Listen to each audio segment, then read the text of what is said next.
दोस्तों आप सभी लोगों का मेरे यूट्यूब चैनल पर स्वागत है। दोस्तों आज के वीडियो में डिस्कस करेंगे कि सेल, सबसेल और ऑर्बिटल्स में क्या रिलेशन होता है। तो दोस्तों बिना वक्त बर्बाद की आज के वीडियो को शुरू करते हैं। दोस्तों आज के वीडियो को शुरू करने से पहले मैं आपको एक चीज बताना चाहता हूँ। दोस्तों जो सेल होते हैं उन्हें ऑर्बिट्स भी कहा जाता है और जो सबसेल्स होते हैं उन्हें सब ऑर्बिट्स भी कहा जाता है। तो दोस्तों ये तो सेल्स के बारे में हो गया कि उन्हें ऑर्बिट्स भी कहा जाता है। दोस्तों आज हम के अपने वीडियो की तरफ चलते हैं।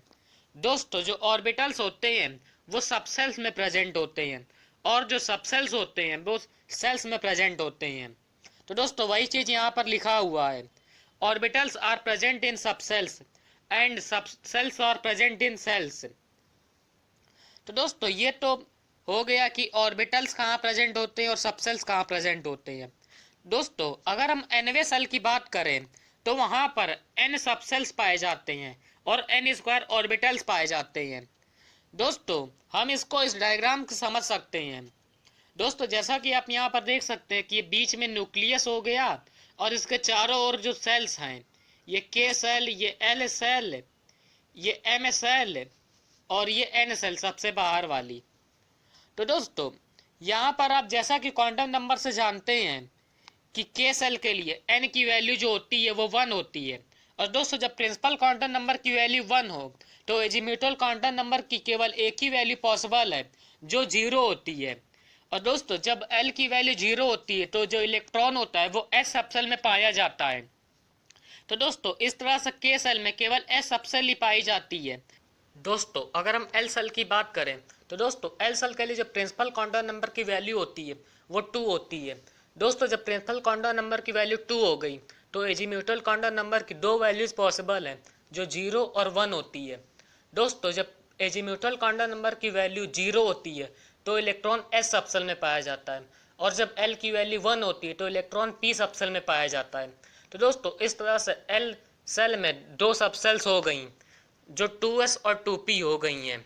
दोस्तों यहाँ पर ये जो नंबर है 2, ये इसलिए लिखा जाता है कि हमें ये पता चल सके कि वो जो सबसेल है वो किस सेल का है।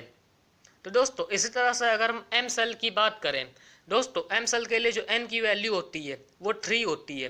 दोस्तों जब प्रिंसिपल क्वांटम नंबर की वैल्यू 3 हो गई तो एजीम्यूटल क्वांटम नंबर की 3 वैल्यूज पॉसिबल हैं जो 0, 1 और 2 होती हैं। दोस्तों जब जैसा कि मैंने क्वांटम नंबर की वीडियो में बताया था कि जब L की वैल्यू 0 है तो इलेक्ट्रॉन S सबसेल में है, L की वैल्यू 1 है तो इलेक्ट्रॉन P सबसेल में है और अगर L की वैल्यू 2 है तो इलेक्ट्रॉन D सबसेल में है। तो दोस्तों इस तरह से M सेल में 3 सबसेल्स पॉसिबल हो गई, 3s, 3p और 3d। दोस्तों इसी तरह से N सेल में भी होता है। N सेल के लिए प्रिंसिपल क्वांटम नंबर की वैल्यू 4 होती है और उसके लिए एजीम्यूटल क्वांटम नंबर की वैल्यू 0, 1, 2 और 3 होती है। तो दोस्तों इस तरह से N सेल में 4 सबसेल पॉसिबल हो गई जो 4s, 4p, 4d और 4f होती हैं। दोस्तों यहाँ पर आप जो s, p, d और f के पहले जो नंबर देख रहे हैं 1, 2, 3, 4, तो दोस्तों हम इसके बारे में डिस्कस करते हैं। दोस्तों यहाँ पर जो आप s, p, d, f के पहले नंबर देख रहे हैं तो जो नंबर है वो हमें ये बता रहा है कि वो जो सबसेल है वो किस सेल का है। दोस्तों जैसे हम 1s सबसेल को लेते हैं, दोस्तों 1s सबसेल के पहले जो नंबर लिखा है वो 1 है, तो मतलब ये 1 हमें ये बता रहा है कि ये जो सबसेल है वो फर्स्ट सेल का है। दोस्तों अगर हम ऐसे ही लेते हैं 2p सबसेल को, दोस्तों 2p में जो नंबर है वो 2 है, तो दोस्तों ये 2 हमें ये बता रहा है कि ये जो सबसेल है ये सेकेंड सेल का सबसेल है। दोस्तों ऐसे ही अगर हम ले जैसे 4f मान लिया, दोस्तों अगर हमने 4f लिया तो जो 4f में नंबर है ये 4 है, तो हमें ये बता रहा है कि ये जो 4f जो सबसेल है ये 4th सेल का है, मतलब n सेल का। तो इस तरह से हमने देखा कि nth सेल में n सबसेल्स पाए जाते हैं।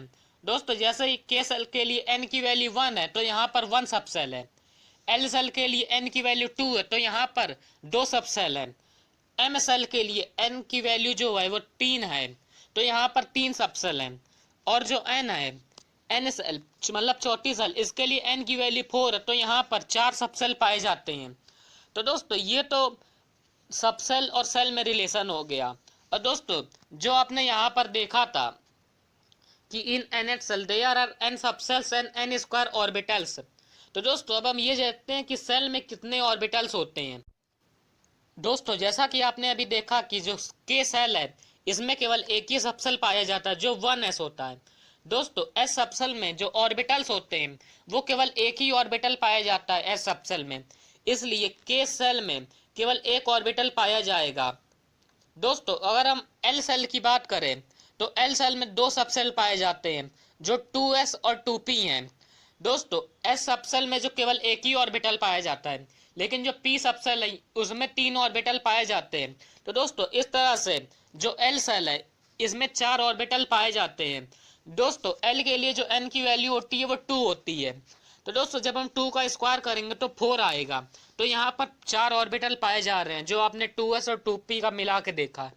दोस्तों अगर हम एम सेल की बात करें तो एम सेल में 3 सबसेल पाए जा रहे हैं 3s 3p और 3d। दोस्तों m के लिए जो n की वैल्यू होती है वो 3 होती है।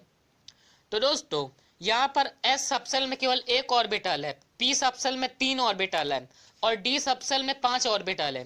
तो दोस्तों इस तरह से कुल मिला के 3s 3p और 3d को मिला के कुल 9 ऑर्बिटल्स हो गए। तो दोस्तों एम सेल जो है इसमें कुल 9 ऑर्बिटल्स हो गए। दोस्तों एम सेल के लिए n की वैल्यू 3 होती है और जब 3 का स्क्वायर करते हैं तो 9 मिलता है। तो दोस्तों इस तरह से हमने देखा कि एम सेल के लिए n की वैल्यू 3 है तो एम सेल में 9 ऑर्बिटल्स पाए जा रहे हैं। दोस्तों अगर हम n सेल की बात करें तो n सेल में 4 सबसेल पाए जा रहे हैं जो 4s 4p 4d और 4f हैं। तो दोस्तों n सेल के लिए जो प्रिंसिपल क्वांटम नंबर की वैल्यू होती है वो 4 होती है, मतलब ये चौथा सेल है। तो यहाँ पर 4 स्क्वायर 4 का स्क्वायर मतलब 16 ऑर्बिटल्स पाए जाने चाहिए।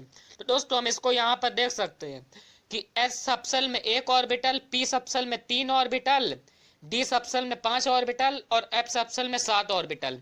तो दोस्तों इस तरह से इन चारों सबसेल का मिला के कुल 16 ऑर्बिटल्स हो गए।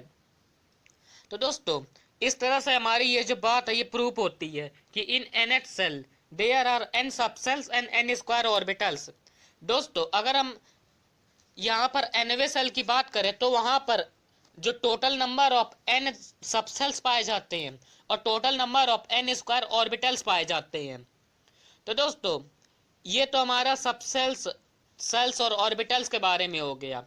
दोस्तों कभी कभी आपने बुक में देखा होगा कि s सबसेल को s ऑर्बिटल्स भी लिखा रहता है। दोस्तों आपने बुक में देखा होगा कि s ऑर्बिटल लिख दिया कहीं या p ऑर्बिटल लिख दिया या d ऑर्बिटल लिख दिया या f ऑर्बिटल लिख दिया।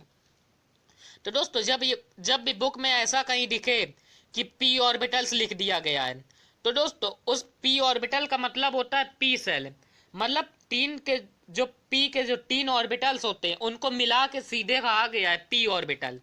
दोस्तों अगर d ऑर्बिटल कहा गया है तो जो d के 5 ऑर्बिटल्स होते हैं तो उनको मिला के एक साथ बोला गया है। दोस्तों d ऑर्बिटल को d सबसेल भी कहा जा सकता है क्योंकि इसमें 5 ऑर्बिटल्स पाए जा रहे हैं d के। दोस्तों ऐसा ही f में भी होता है। तो दोस्तों इस तरह से हमारा आज का वीडियो कंप्लीट होता है। दोस्तों उम्मीद करता हूँ आप लोग को मेरा वीडियो अच्छा लगा होगा। दोस्तों फिर मिलेंगे एक और नए वीडियो के साथ।